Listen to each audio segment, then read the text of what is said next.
Hello everyone, welcome to today's SEO membership call. This is our third call and our first call in October. So I'm just going to get started. This isn't going to be a very long call and it follows on from the two previous calls. So if you haven't watched the last two videos, go back and watch those first before you watch this one because it won't make sense if you haven't seen them. So now we've got our keywords that we want to target in Google search with our website, and these are the keywords we want to get our website found or discovered for. We need to work out how we're going to target those keywords on our website.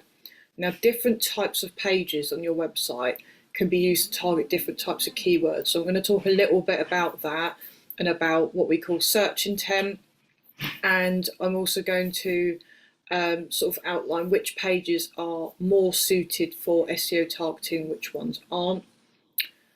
So when we have our list of keywords, we will have some keywords which are what we call high intent and some keywords which we call low intent. We may also describe these keywords as commercial keywords or informational keywords. So I'll start with a commercial keyword. A commercial keyword is generally a high intent keyword, so it's used by somebody who's searching online for a product or service and they're looking to probably make a purchase either now or in the near future. So they know what they want and they're literally Googling it. It could literally be anything. Think about like any item, any service, whatever it is. Now these keywords are generally better targeted with your main website pages. So it could be your home page, it could be pages that describe your services and your products directly. And those pages are designed then to sell that product or service. And there should be like a call to action or information on how people can sort of find out more or purchase or inquire, right? Next, we have our low intent keywords. These tend to be informational keywords. So these are keywords used by somebody who is not necessarily looking to buy something right now. Maybe they don't know what it is they want. Maybe they don't know your product or service exists as a solution to their problem, but they're just kind of like researching a topic. So an example of this could be, if we're talking about racehorse syndicates, affordable racehorse ownership could be an informational keyword. So somebody's looking, they're researching the subject of affordable racehorse ownership. They don't necessarily know if they're looking for a syndicate or a club. They might not know that those things even exist. So that's a more informational keyword, generally a lower intent keyword because the person's just kind of carrying out research. Another example, if we're talking about, say, homeware, an informational keyword could be something like autumn homeware trends, or it could be sort of I don't know, best way to store your Christmas decorations. They're not necessarily looking for a specific item, they're just kind of researching a topic and they're looking for ideas, and then you can use those keywords to then sell your product or service. So if I've got a homeware shop and I sell, let's say I've got like a range of autumnal tablecloths, throws, cushions, things like that. I could write a blog about, autumnal trends, autumnal homeware trends for 2024, and I can use that blog to highlight not only the trends but also my products that kind of fit into that, and then take people to those product pages from there. In the case of Christmas decoration storage, I could have a blog on my website that is about something like 5 clever ways to store your Christmas decorations, and I could then talk about those different things and then link that to relevant products on my website. So if I sell, I don't know, let's say I sell like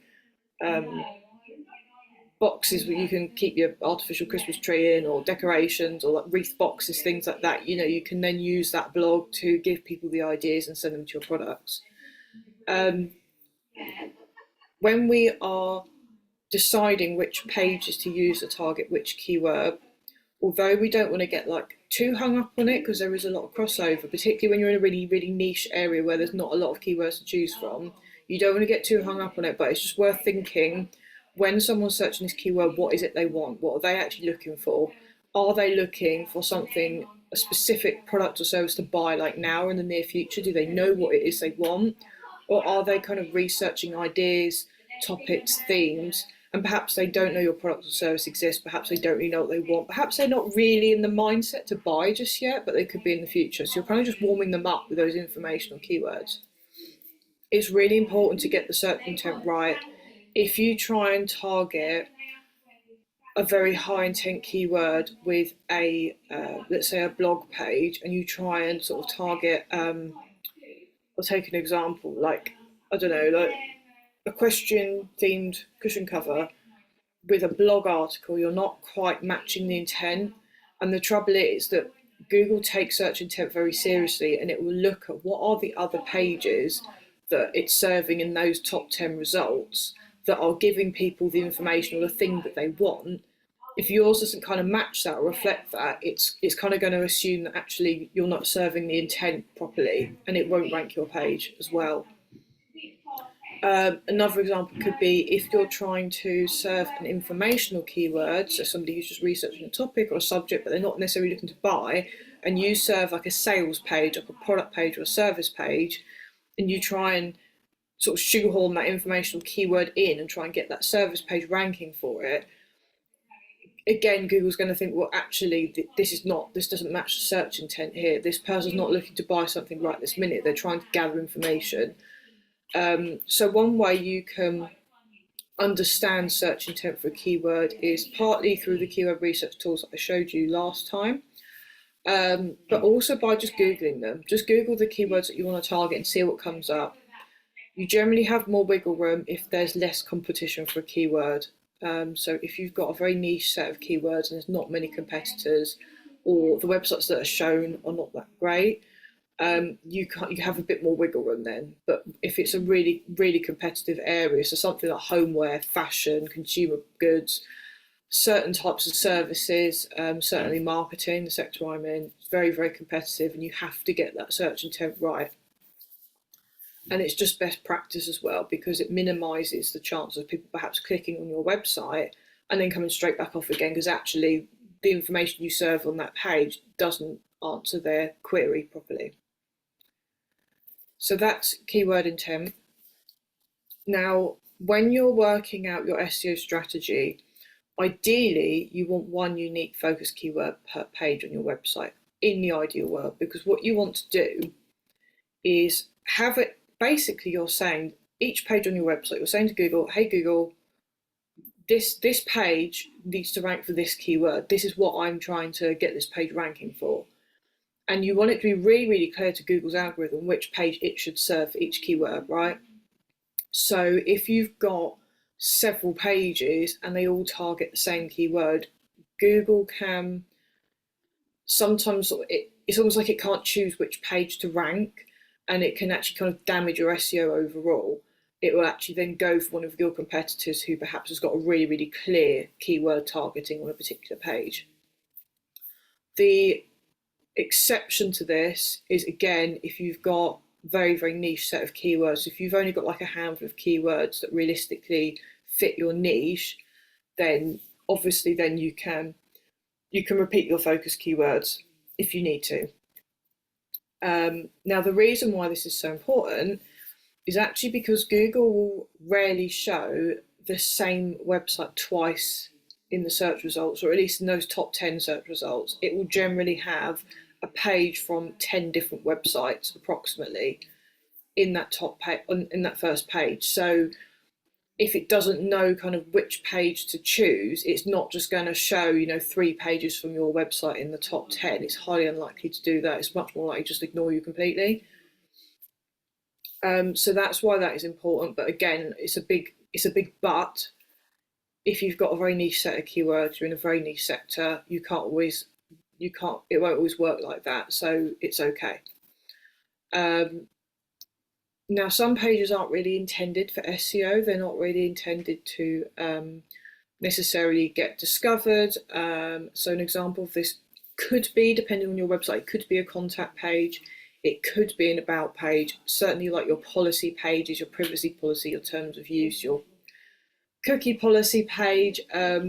They're not designed to get found in the search results. So don't worry about those pages.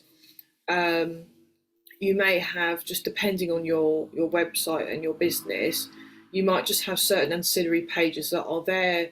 They're there to give information to people that are on your website. They're not necessarily there to help you get that visibility in Google.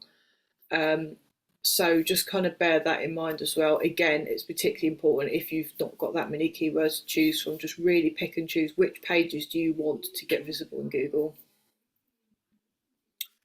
So this has been a really, really quick call because I want to kind of break everything down for you guys just to make it really, really easy for you to do your SEO.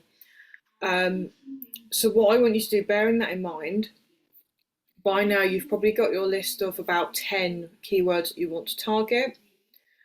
I want you to try and allocate a keyword to each of the main pages on your website. If you've got blogs and you want to do your blogs as well, fine. If you've got keywords that you think you could use for a blog as well, think about what blog articles you could write to hit those keywords.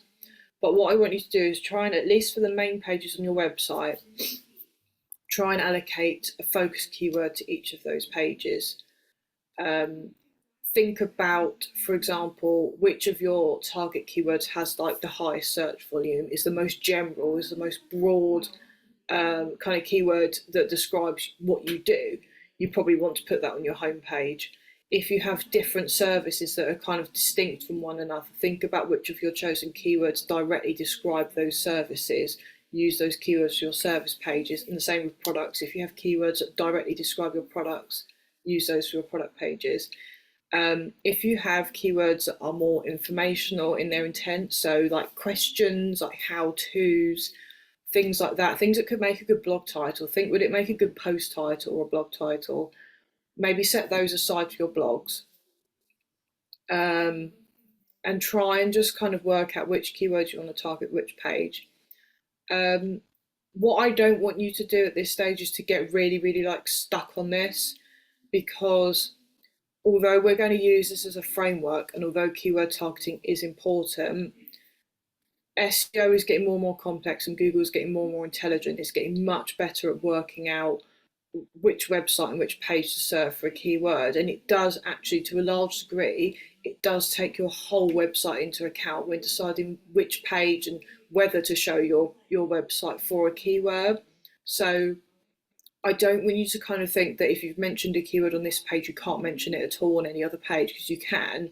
It's just when you're thinking, and we'll come to this next week, when you're thinking about writing your SEO title and description for your page, when you're thinking about writing your page copy, when you're thinking about your subheadings, it's which one of your keywords is going to be in those kind of like little flags or those little signals that are telling Google like, hey, this page is important for this keyword, sort of thing. So it's all kind of, it's very kind of nuanced, it's very complex in the grand scheme of things. So that's why I don't need to get too hung up on this keyword allocation targeting stage. It's just a guide and it's a framework to help you build your SEO strategy. So our next call, which is in a couple of weeks, the dates will be in the Facebook group. Your next call will be all about how to write your SEO titles and descriptions, sometimes called meta titles and descriptions. There's one on every page of your website, and I'm going to just give you a quick introduction as to how to write them, because there's a few key points you want to bear in mind. Again, it won't be a long call, and then at the end of that call you'll be able to write all of your SEO titles and descriptions. So until then, thank you for watching this call. If you haven't watched the other two, go and catch up with them now.